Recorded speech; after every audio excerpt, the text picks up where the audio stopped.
I'm Mindy Peterson, and this is Microhance, a microdose of musical enhancement. Were you ever forced by your parents to take piano lessons as a kid? I recently read the most remarkable account I've ever heard of someone who was forced to take piano lessons, absolutely hated them, and then had those same lessons completely change the trajectory of his life. And no, this person did not go into music vocationally. I'm talking about John O'Leary, author of the books In Awe and On Fire. As a kid, John dreaded piano lessons. Tuesday afternoons were, in his words, the worst part of his week. While his siblings didn't love them either, John hated them. He didn't want to play piano, he wanted to play baseball. At age 9, everything in John's and his family's world changed. A tragic accident left him burned over 100% of his body. His parents were told there was no chance of survival, but miraculously, he did survive. The pain and lifelong impact were unimaginable. There were countless skin grafts and surgeries, including the amputation of what was left of his fingers, just above the bottom knuckles.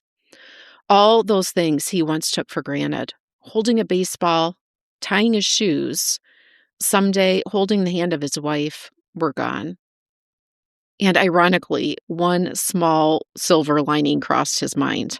At least I'll never have to take piano lessons again. But then something unexpected happened. John's piano teacher showed up, and his mom gently insisted lessons would continue. 9-year-old John was flabbergasted. It seemed ridiculous, impossible. But begrudgingly, painfully, lessons resumed. First with a pencil strapped to his hand, eventually using the tips of his knuckles, rolling his palms. New ways to press keys and create chords were invented. Note by note, he relearned the instrument. But here's what's so powerful about this story. Those lessons were never really about music. They were about possibility. They were about refusing to let what is define what could be. As John reflected later, his mother and teacher weren't trying to make him a pianist. They were teaching him something far more important. And I quote, "This fire may have robbed you of your fingers, but it did not take your life. You will not act as if it has. You possess the power to do what today seems impossible. You will confront hurdles in your life. You will face difficulties. You will need to come up with innovative ways to overcome the challenges that lie ahead.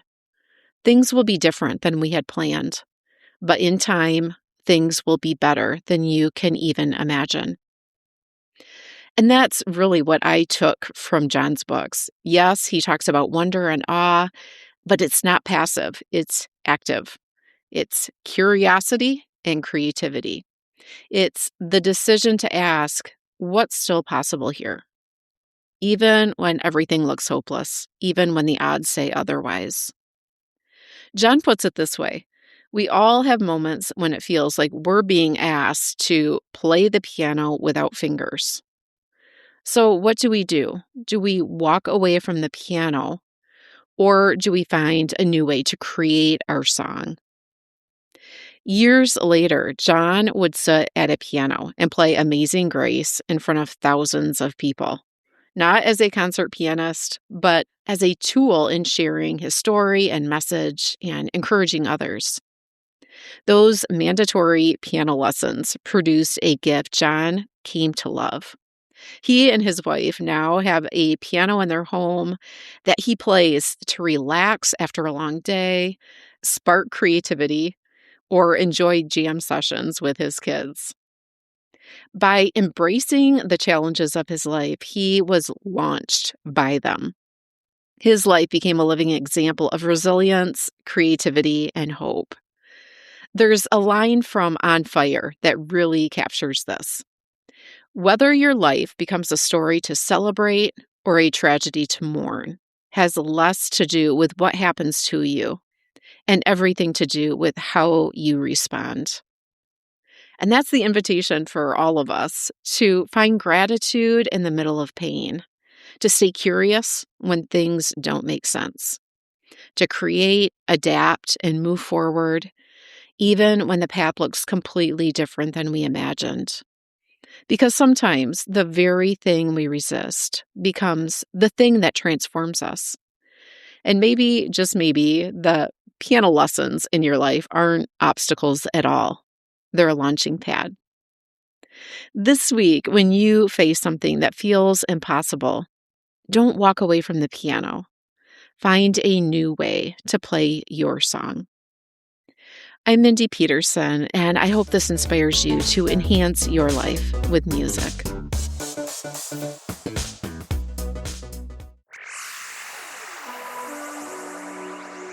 I was never a coffee drinker until about 3 years ago, after my sister coaxed me into trying espresso.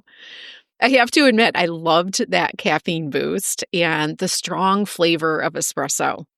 But I saw that people who drank it every day didn't even feel that caffeine boost anymore, and they felt horrible and got headaches if they didn't have their morning caffeine. So I let myself have espresso a few days a week, and I went in search of a morning beverage for the rest of the days, something that would still boost my mental clarity and energy. I was thrilled when I discovered mud water. It was created by an artist and dad who used to be addicted to coffee. He started to blend mushrooms like lion's mane, cordyceps, reishi, and chaga with superfoods and spices. I've become a huge fan of the original masala chai, a blend that supports gut health and immune function, along with energy and focus. Try it yourself and get 20% off your first order at mudwater.com/enhancelife. Mudwater is spelled Mudwtr. A link is in the show notes.